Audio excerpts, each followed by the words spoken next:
nggak pernah ngerasa sehina itu.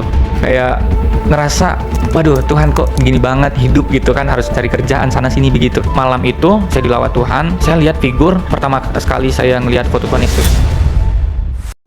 Salam sejahtera bagi kita semua. Kembali berjumpa dengan saya di channel Penabur Benih.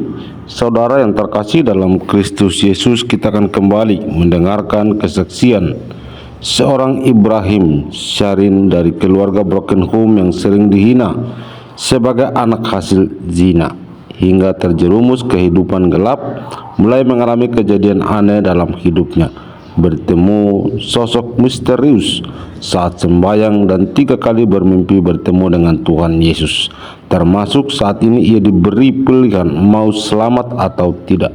Dari situ ia mulai mencari kebenaran hingga akhirnya harus menghadapi konsekuensi besar, yaitu ia diusir keluar dari rumah selama berminggu-minggu. Tetapi ia masih tetap percaya bahwa Yesus Kristus adalah Tuhan dan Juru Selamat dalam kehidupannya.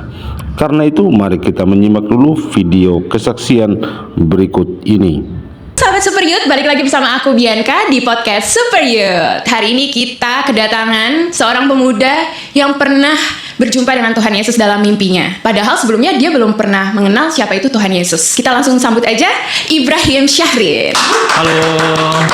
Bagaimana kamu akhirnya bisa percaya kepada Tuhan Yesus? Mungkin sebelumnya kamu bisa ceritain background kehidupan kamu. Saya berasal dari Padang, lebih tepatnya di Kota Payakumbuh. Saya udah besar di sana dari kecil. Itu tumbuh di keluarga yang bisa dibilang broken home. Ya, dari saya baru lahir itu saya ditinggal oleh papa saya, dan ya di lingkungan-lingkungan yang menurut saya itu agak banyak tekanan dan banyak masalah lah gitu. Memang si background saya dari awalnya itu adalah seorang yang tidak percaya kepada Yesus. Oke. Dan akhirnya di usia 22 tahun saya akhirnya menerima Tuhan Yesus sebagai Tuhan dan Juru Selamat saya. Tapi sebelumnya boleh tahu gak, tadi kan kamu bilang kamu sejak kecil sudah ditinggal oleh ayah kandung kamu. Iya, benar. Itu sejak usia berapa? Sejak usia 5 hari. Oh, sejak usia 5 hari? Iya, benar. Dan akhirnya kamu tahu itu dari ketika mama itu mau meninggal. Oke. Ya, ketika mama meninggal, itu mama bilang kalau papa kandung aku itu di umur 5 hari aku langsung ditinggal gitu, tanpa ada kabar, tanpa ada sepengetahuan apapun, tiba-tiba langsung papa pergi gitu. Apa perasaan yang kamu rasakan selama kamu bertumbuh tanpa sosok ayah yang ada dalam hidup kamu?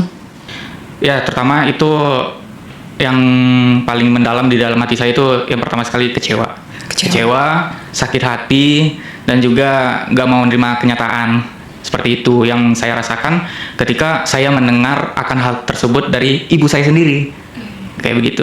Tapi kamu bertumbuh dengan, apakah ada ayah pengganti? Ada ayah pengganti ketika umur saya udah menganjak kepada umur 6 bulan, kira-kira 6 bulan.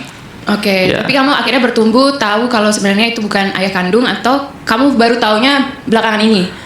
Dari usia 7 tahun itu saya udah dikasih tahu dari kakak mama, udah ngobrol kalau itu bukan papa kandung gitu. Tapi saya udah menjadikan dia sosok ayah kandung saya sendiri, seperti itu. Oke.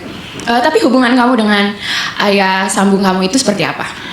Bisa dibilang pressure yang paling besar banget dalam kehidupan saya. Pressure-nya itu seperti apa? Yang pertama itu kayak kekerasan gitu, ya kekerasan secara fisik maupun mental. Kekerasannya Ya, seperti apa?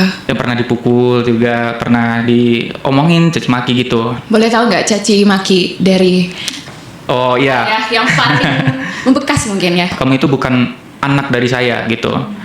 Nah, jadi jangan kamu kayak semena-mena gitu. Waktu itu saya case-nya lagi berantem sama anak kandungnya. Oh. Iya, adik dari saya. Jadi saya berantem, dan sejak itulah yang membuat hati saya itu kayak membekas sampai sekarang.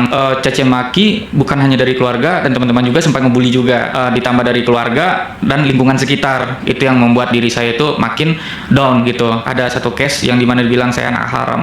Dan juga ada cacian maki dan bully secara kontak fisik juga, anak hasil zina gitu, dibilangnya seperti itu, yang membuat saya itu kayak ibarat kata kepikiran. Kalau secara fisik? Di luar itu kayak kuat banget, tapi di dalam diri saya itu udah hancur semuanya. dibilangin kayak gitu, yang membuat saya mengalami ketakutan, kadang nangis sendiri, kadang ketawa sendiri gitu, yang membuat saya itu nggak sinkron sama kehidupan yang normal. Kamu melalui itu semua tuh gimana gitu loh, dengan kondisi mental kamu yang seperti kamu ceritakan tadi? Lebih tepatnya saya merujuk kepada merugikan diri sendiri. Nah, gitu. Merugikan diri sendirinya tuh kayak gimana tuh? Merugikan diri sendiri ya, contohnya saya terjerat kepada narkoba. Ya, Di umur? di umur 16 tahun. Waktu itu yang kenalin kamu obat terlarang itu siapa? Ya lingkungan sekitar gitu. Teman-teman ya? Teman-teman aku, Oke. memang sih teman-teman aku, karena aku nyari validasi ya, bahwasanya aku pengen dianggap keren gitu. Oke. Nah, ikutan ekstasi, ngobat, narkoba, ngerokok, minum gitu. Dan sampai juga pernah di tahap free sex gitu. Itu kamu lakukan selama berapa tahun?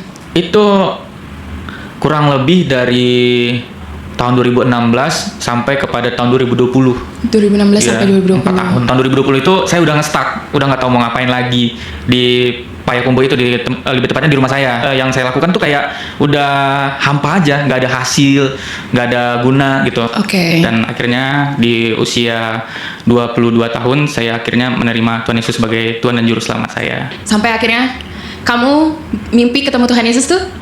Itu Gimana tahun, itu ceritanya? oh iya, itu di tahun 2021. Tahun 2021, 8 Januari itu saya memutuskan untuk pergi merantau ke Jakarta. Saya nggak ada kenalan di Jakarta ini, nggak ada punya kenalan. Itu kayak modal nekat. Modal nekat, pengen mengubah nasib. Ceritanya begitu. Oh, gitu. Ceritanya awalnya pengen mengubah nasib, udah nggak mau lagi hidup yang kayak amburadul lagi. Nyampe di Jakarta dengan modalkan 70.000, nyampe di Cilincing ada teman kenalan di sosmed dan aku nginep di sana. Memang kebetulan lingkungan mereka juga toksik juga gitu. Dan pada akhirnya 3 hari ada teman dari dekat rumah bilang kalau dia lagi di Bogor, dan saya numpang di sana selama sebulan. Dan akhirnya saya ditelepon sama pihak saudara saya, saudara dari ibu, itu bilang kamu ngapain di sana gitu kan. Saya bilang saya merantau di sini gitu kan, saya mau mengubah nasib. Apaan gaya-gayaan kamu ngerantau gitu kan, bisa apa kamu, ya pokoknya ya pandang rendah lah gitu kan. Pada akhirnya ya udah kamu tinggal di Tangerang aja sembari mencari kerja. Ketika itu ada yang nawarin jadi ABK. Jadi ABK di sosmed, di salah satu platform itu Facebook. Saya cari loker di sana, ya udah jadi ABK gitu kan, dimodalin dari sini berangkat ke Muara Angke. Nah, disitulah awal perjumpaan saya bertemu dengan Tuhan Yesus. Gimana itu akhirnya perjumpaan kamu akhirnya dengan Tuhan Yesus itu seperti apa sih? Nah, ketika malam itu saya mau pergi beribadah beribadah Di agama sebelumnya? ya agama sebelum kepercayaan sebelumnya. Oke. Ya datang ke musola, salah satu musola yang dekat di sana, dan saya berdoa gini, minta kepada Tuhan, aku pengen mengubah hidup aku pengen mengubah nasib aku nggak pengen gini-gini. Dimana di saat di Muara Angke itu aku anggap titik paling terendah dalam kehidupan aku. Kenapa titik paling terendah? Ya aku nggak pernah ngerasa sehina itu. Nah, Memang apa yang kamu alami? kayak ngerasa waduh Tuhan kok gini banget hidup gitu kan, harus cari kerjaan sana sini begitu kan. Tapi ya malam itu saya dilawat Tuhan, saya lihat figur di mana pertama sekali saya ngelihat foto Tuhan Yesus di umur 7 tahun. Kebetulan tetangga saya itu orang Kristen gitu. Di sana ya? Iya, di rumah saya yang di Padang. Oke. Gitu. Kebetulan dia Kristen, ya kita sempat sering-sering juga gitu kan. Kadang dia Natalan saya datang gitu kan, ada acara keluarga saya datang, dan dari situlah saya lihat figur ikonik Tuhan Yesus. Oke. Nah, pada malam hari itu saya ngerasakan badan saya tuh penuh dengan darah gitu, penuh dengan luka. Dia bilang tuh kayak gini, dia datang ke saya, dia bilang kayak gini, luka yang kamu alami itu adalah gambaran dosa kamu yang telah kamu perbuat selama di bumi ini. Nah, setelah itu nggak ada penawaran kamu mau sembuh apa enggak, tetapi saya disodorin dengan air minum satu sloki saya disodorin dan saya minum. Yang bisa indera yang ada di tubuh saya itu cuma mulut doang yang bisa dipergunakan. Nah, akhirnya saya minum, puji Tuhan saya sembuh semuanya, sembuh total. Dan pada saat itu nggak ngomong apa-apa, langsung transisi gitu kan. Transisi mimpinya itu di sebuah taman yang bagus lah, pokoknya nggak ada lah gambaran taman itu di dunia ini gitu. Saya ngerasain waduh nyaman banget, saya duduk di bawah pohon dan dia jalan ke tempat saya, dan saya ngerasa di saat itu dia nanya kayak gini, apa perasaan kamu setelah saya telah menyembuhkan kamu gitu. Saya ngerasa dalam diri saya itu ada sebuah pertentangan, nggak merasa apa-apa, biasa-biasa aja gitu kan. Saya ngerasa kayak gitu. Nah, setelah itu oh ya udah nggak apa-apa gitu kan, nanti kamu akan tahu jawabannya.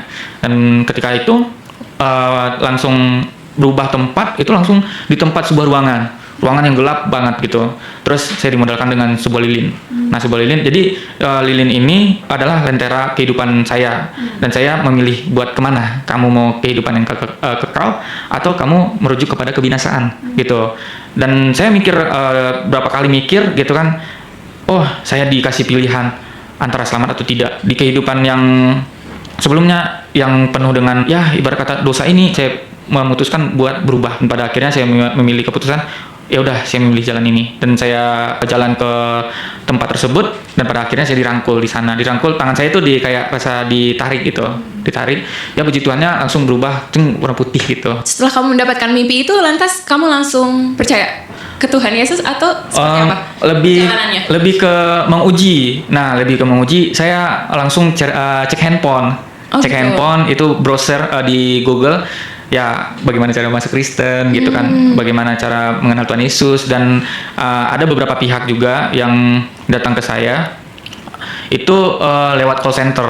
Ada yang nerima, ada yang nolak. Cuman ya puji Tuhannya, salah satu pas setelah saya bangun itu ada yang menerima saya dan mengarahkan saya kepada pihak kru CBN. Oke. Tapi sebelumnya nih, kamu setelah dapat mimpi itu, kamu langsung tahu kalau itu adalah sosok Tuhan Yesus.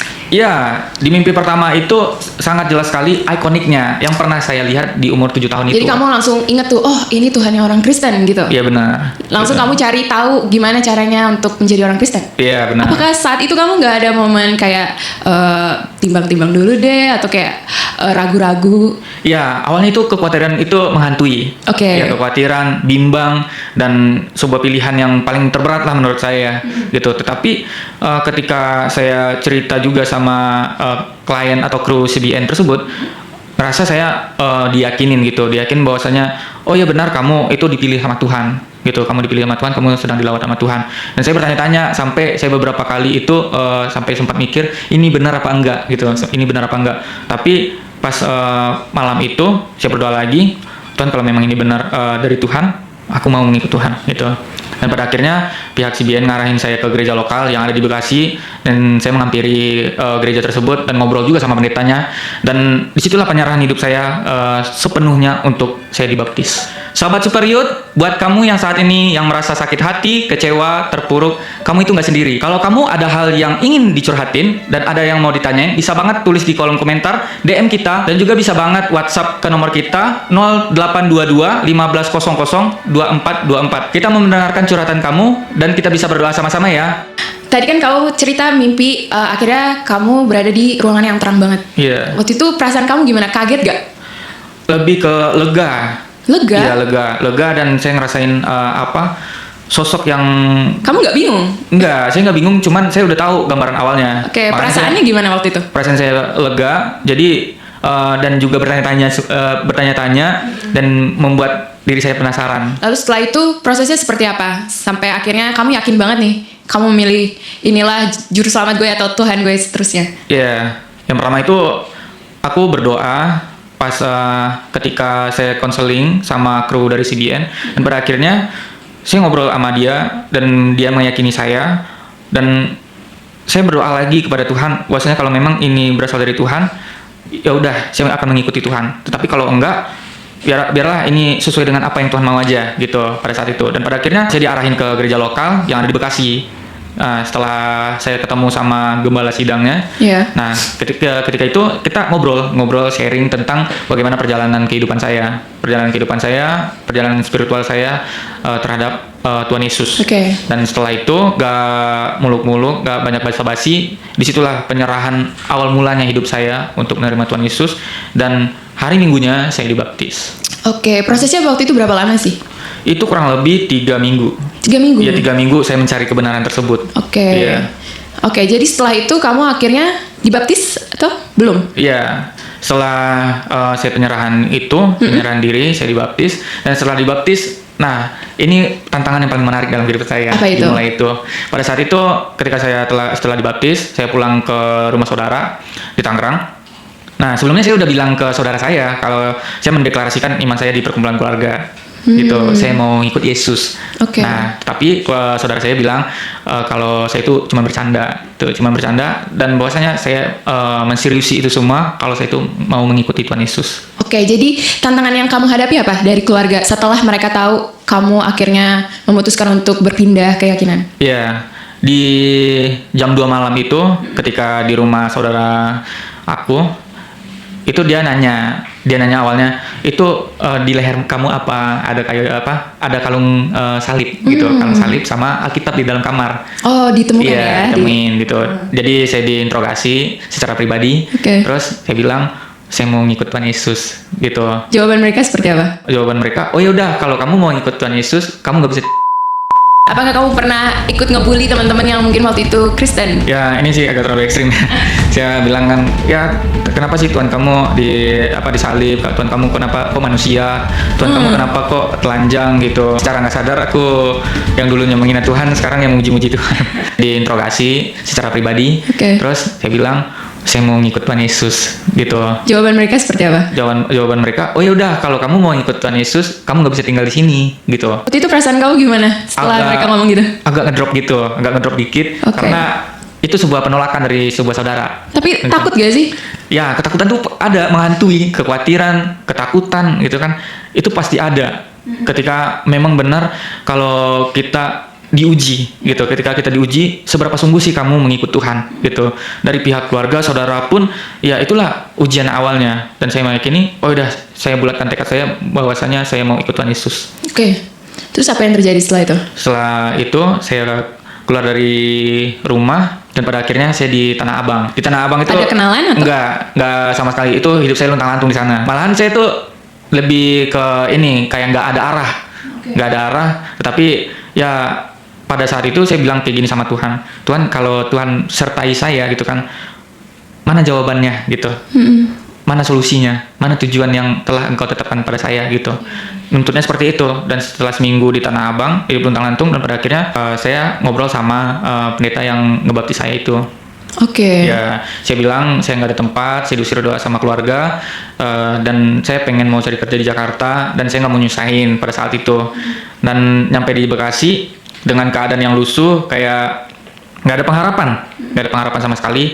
Ya puji Tuhannya, pas saya diterima, itu saya mikirnya kalau kita menumpang di rumah orang ya itu sesuatu hal yang beban juga bagi mereka, dan saya juga nggak mau membebani mereka, dan saya lebih memilih ke kerja. Dan 3 bulan saya mencari kerja di Bekasi itu sangat sulit didapatkan, apalagi dibilangnya kamu Kristen ya? Iya saya Kristen. Oh nggak bisa, nggak ada yang terima gitu, ada yang penolakan, nggak ada yang diterima. Ya mungkin inilah cara Tuhan buat ngebentuk saya gitu kan. Tetapi pada malam Natal, itu Natal para pendeta itu di gereja lokal saya sendiri yang jemaat biasa. Saya berdoa di malam Natal itu, saya bilang gini, Tuhan, saya memiliki kerinduan untuk melayani Tuhan gitu. Saya memang nggak punya basic secara ini ya, saya nggak bisa musik, saya nggak bisa, ya contohnya kayak di altar itulah, di panggung itu saya nggak bisa Tuhan gitu kan. Tetapi apa sih cara Tuhan buat pakai saya jadi alatnya Tuhan dalam melayani Tuhan. Nah, ketika setelah selesai ibadah dan ada pengumuman siapa yang mau jadi pendeta. Kebetulan Natal pendeta ya otomatis pendeta semua, ya kan. Cuman saya sendiri yang nggak pendeta kan. Dan otomatis tangan saya itu terangkat gitu kan. Saya ngangkat tangan saya sendiri gitu kan. Wah, kok tiba-tiba tangan saya terangkat sendiri gitu kan. Saya bertanya-tanya, dan pada akhirnya orang tersebut menghampiri saya ngobrol, kamu serius jadi pendeta gitu kan? Ya saya serius jadi pendeta. Oh ya udah, kamu konseling dulu, ngobrol sama gembala pembina kamu. Saya ngobrol, Pak, saya mau melayani Tuhan, saya mau jadi pendeta. Terus bapak tersebut bilang ke saya, boleh gitu, boleh, asalkan kamu lulus dari sekolah Alkitab. Dan kebetulan saat itu ijazah saya cuma SMP. Wow. Gitu, ijazah saya cuma SMP, dan itu sebuah apa ya, kayak nggak ada harapan lagi gitu. Wah, Tapi Tuhan akhirnya buka jalan ya. Iya benar. Yang nggak pernah kamu pikirkan. Benar sekali. Dan pada saat itu saya mikirkan nggak ada harapan. Nggak ada harapan nih gitu kan. Masa ini melayani Tuhan banyak syaratnya gitu. Iya, iya. Ya udahlah. Saya malam itu saya duduk di kamar, saya ngobrol sama tembok gitu kan. Kenapa ya gitu kan? Udah melayani Tuhan, udah mau melayani Tuhan, tetapi syaratnya banyak banget gitu kan. Tapi pas malam itu kayak udah Sedikit hopeless mengeluh ya? Ya, sedikit mengeluh, hopeless gitu kan. Mungkin ini kali ya gitu kan ujian tersebut. Nah, setelah paginya ada kabar baik, dan kabar baiknya itu ada yang mempromosikan saya di salah satu PKBM. Ya, PKBM di Bekasi, dan akhirnya saya mendaftar, isi form tersebut, dan akhirnya saya setelah selesai lulus dan bisa kuliah, di salah satu STT, yaitu STT Bethesda di Harapan Indah. Waktu di masa sekolah nih, yang waktu kamu masih di Padang, Iya. apakah kamu pernah ikut ngebully teman-teman yang mungkin waktu itu Kristen? Pernah. Bullynya kayak gimana tuh? Ya ini sih agak terlalu ekstrim. Ya bilang kan, ya kenapa sih Tuhan kamu disalib? Tuhan kamu kenapa kok manusia? Tuhan kamu kenapa kok telanjang gitu? Terus inilah yang menjadi sebuah cecen juga bagi mereka gitu. Yang dimana secara nggak sadar aku yang dulunya menghina Tuhan sekarang yang memuji-muji Tuhan. Tapi waktu itu gimana sih perasaannya, kan kamu pernah ngeledekin Tuhan, sosok Tuhan itu, Iya. tapi terus ternyata Tuhan itu masuk ke mimpi kamu. Itu kayak ngerasa konyol banget menurut saya gitu kan, ketika kita menghina Tuhan mereka, Iya. tetapi balasannya ke kita tuh kayak ngerasa kita tuh berharga gitu, bukan hanya sekedar cecen kita ke mereka, tetapi bagaimana lawatan Tuhan itu nyata di dalam kehidupan kita. Bisa nggak jelasin kenapa di momen-momen seperti saat kamu akhirnya mengakui ke keluarga kamu kalau kamu memilih untuk pindah keyakinan dan akhirnya kamu diusir, dan juga ketika kamu melamar kerja semua bertanya kayak, oh kamu Kristen ya, dan akhirnya kamu mengalami penolakan lagi. Kenapa di momen-momen itu kamu akhirnya tetap memilih Tuhan Yesus gitu? Padahal kamu bisa aja kan saat itu mungkin, karena gue mau diusir nih. Iya. Yaudah deh aku bilang kayak, oh enggak kok, tapi itu itu kayak masih ragu-ragu, masih mikir-mikir. Tapi kan kamu nggak memilih hal itu kan? Nah itu kenapa? Setelah kita memilih kebenaran, ya udah kita jalani aja gitu, jalani aja. Memang sih rasanya sakit, memang rasanya kecewa, ditolak gitu kan. Tetapi disitulah letak penyertaan Tuhan. Nah, letak penyertaan Tuhan di mana kita dibuat kecewa sama orang terdekat kita. Nah, dari sana saya belajar bahwasanya nggak semua itu tentang dunia. Ya, nggak. Dari mana kamu bisa mendapatkan pemikiran itu gitu? Setelah Galama Kuningan itu, saya ngobrol-ngobrol sama gembala saya yang di Bekasi tersebut, yang bernama Iko Itnawanto, dan saya ngobrol sama dia gitu kan, bagaimana kamu mau ngikut Yesus tapi kamu merasa diri kamu miskin gitu kan. Dan terselubunglah perkataan ini di dalam pikiran saya, bahwasanya enggak semua itu tentang dunia. Hidup itu enggak semuanya tentang dunia, dan hidup itu hanya untuk Tuhan. Dan diri saya pun sendiri ngerasa kayak rohani banget gitu. Tetapi dalam ketidakpastian tersebutlah Tuhan bekerja dalam keraguan-raguan saya. Setelah setahun lebih sebelum aku masuk ke STT Bethesda itu pergumulan yang sangat luar biasa banget gitu. Pergumulan gimana tuh? Ya, awal mula ini panggilan Tuhan apa enggak gitu. Saya memiliki yang namanya kebimbangan. Dan ini benar gak sih kalau saya ini dipanggil Tuhan untuk melayani Tuhan seperti ini gitu. Itu coba tanya-tanya. Saya introspeksi diri selama kurang lebih setahun itu sebelum masuk ke Bethesda. Dan pada akhirnya saya memilih keputusan yang bulat dan tekad yang teguh bahwasanya saya harus dibentuk.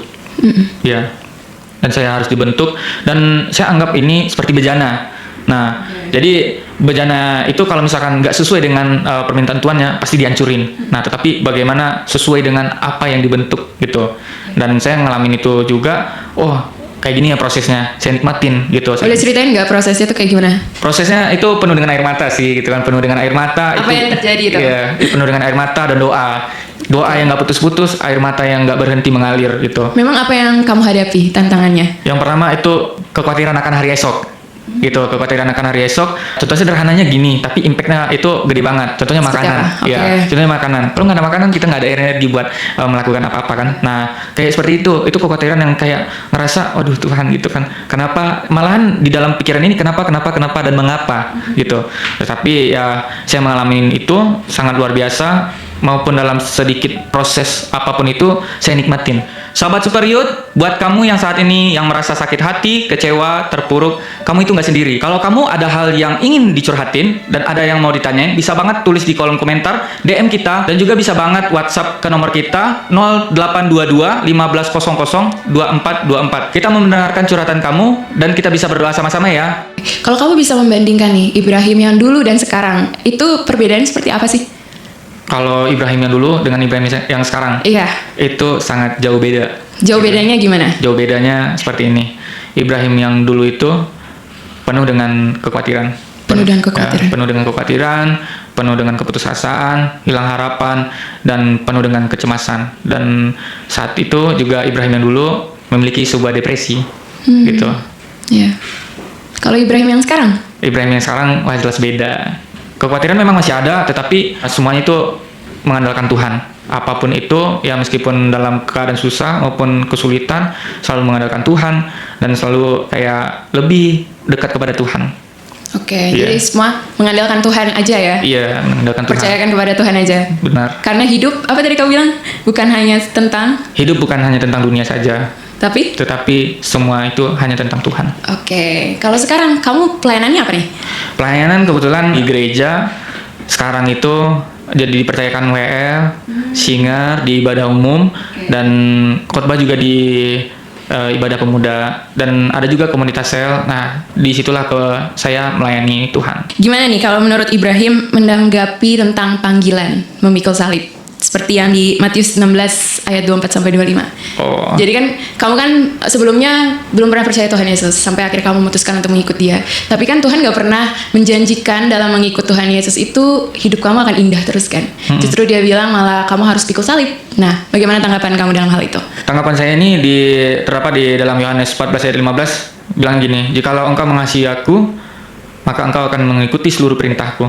Seperti itu. Apapun yang Tuhan perintahkan kepada kita, ya kita harus melaksanakannya, gitu. Contohnya berbicara tentang the calling ya, atau panggilan. Iya. Panggilan ini bukan hanya sekedar wah saya terpanggil, saya terpilih gitu, enggak. Tetapi bagaimana koneksi hidup kita bersama dengan Tuhan, relasi hidup yang kuat, dan bagaimana kita terhubung selalu dengan Tuhan.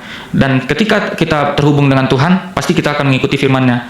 Firman-Nya itu mengikuti apa yang menjadi maunya Tuhan di dalam kehidupan kita.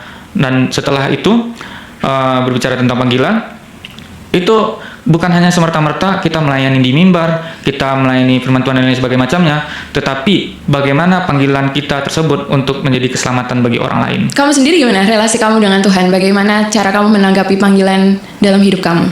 Lebih ke banyak menundukkan kepala dan modal dengkul, dan lebih ke mengepalkan tangan dan meneteskan banyak air mata untuk penyertaan Tuhan gitu, untuk meminta penyertaan Tuhan ya. Sedalam apa waktu itu kamu merasakan sampai akhirnya kamu percaya bahwa kamu benar-benar dipilih oleh Tuhan? Ya, ketika masa itu ada di salah satu gereja juga ada ngadain doa pelepasan. Doa pelepasan. Iya, doa pelepasan. Nah, ketika itu ada kakak rohani saya juga, nyamperin saya, dia bilang gini, yuk doa pelepasan gitu kan. Aku lihat kamu lagi ada sebuah ikatan gitu kan, ikatan dosa, ikatan kepahitan sama keluarga, dan ikatan yang benar justru yang membuat kamu itu makin terpuruk gitu. Dan pada akhirnya ya udah Kak, aku mau gitu. Setelah pujian penyembahan, di situ aku nangis luar biasa. Aku belum pernah nangis yang brutal seperti itu. Itulah kayak ngerasa aku dilawat Tuhan pada malam hari itu.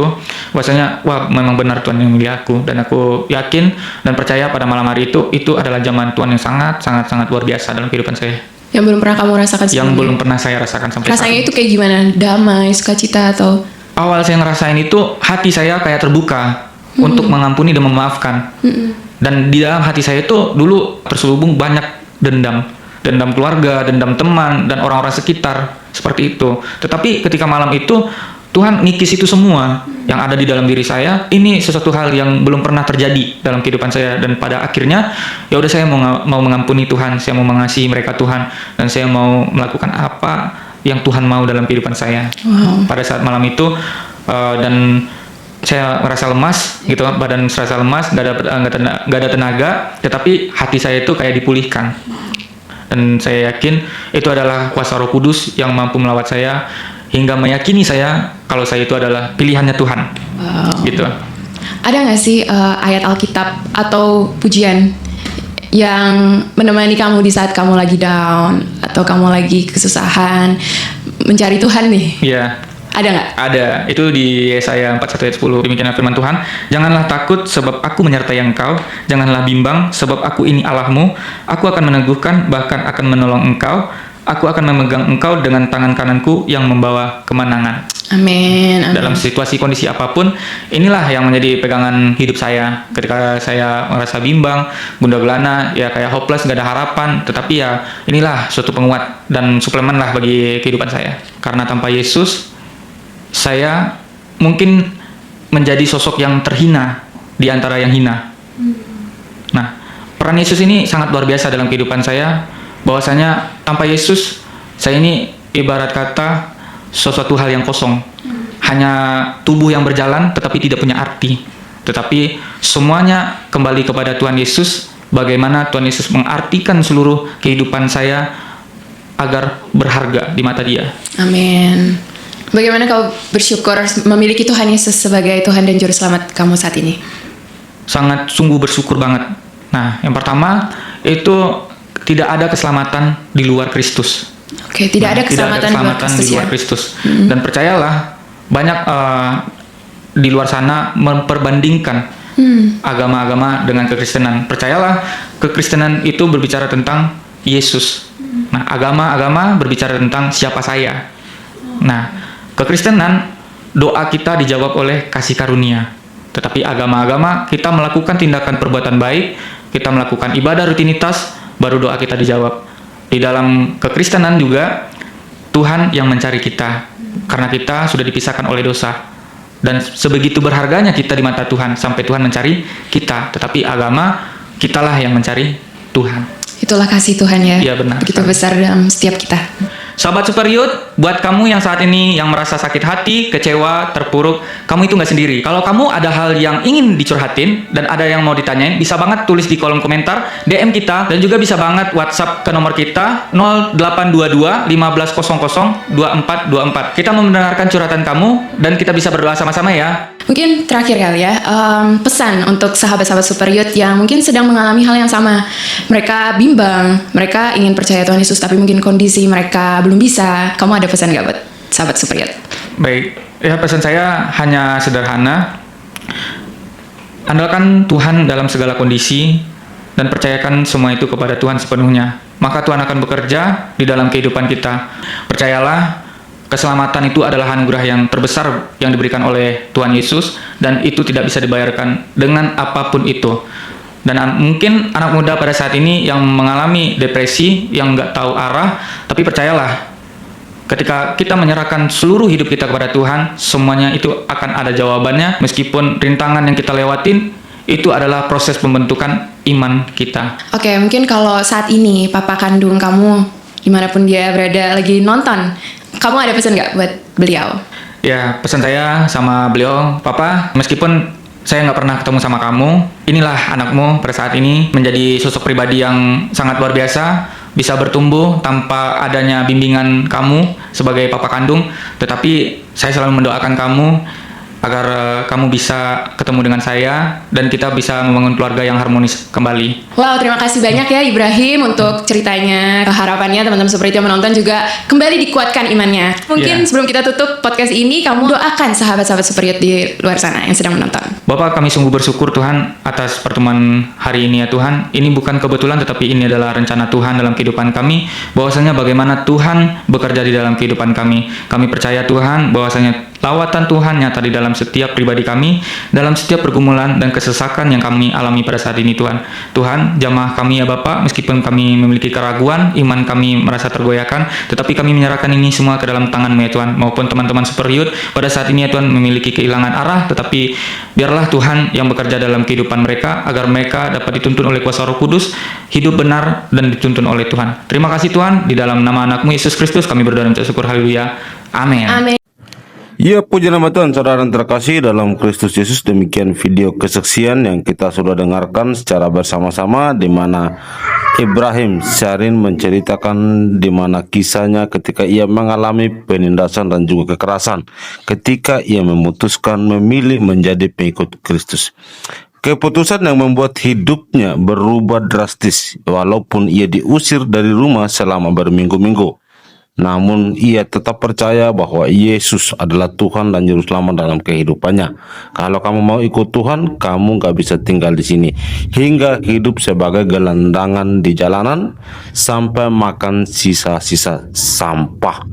Dulu ia sempat menghina, tapi kini justru ia percaya dan bertahan di tengah ujian yang berat.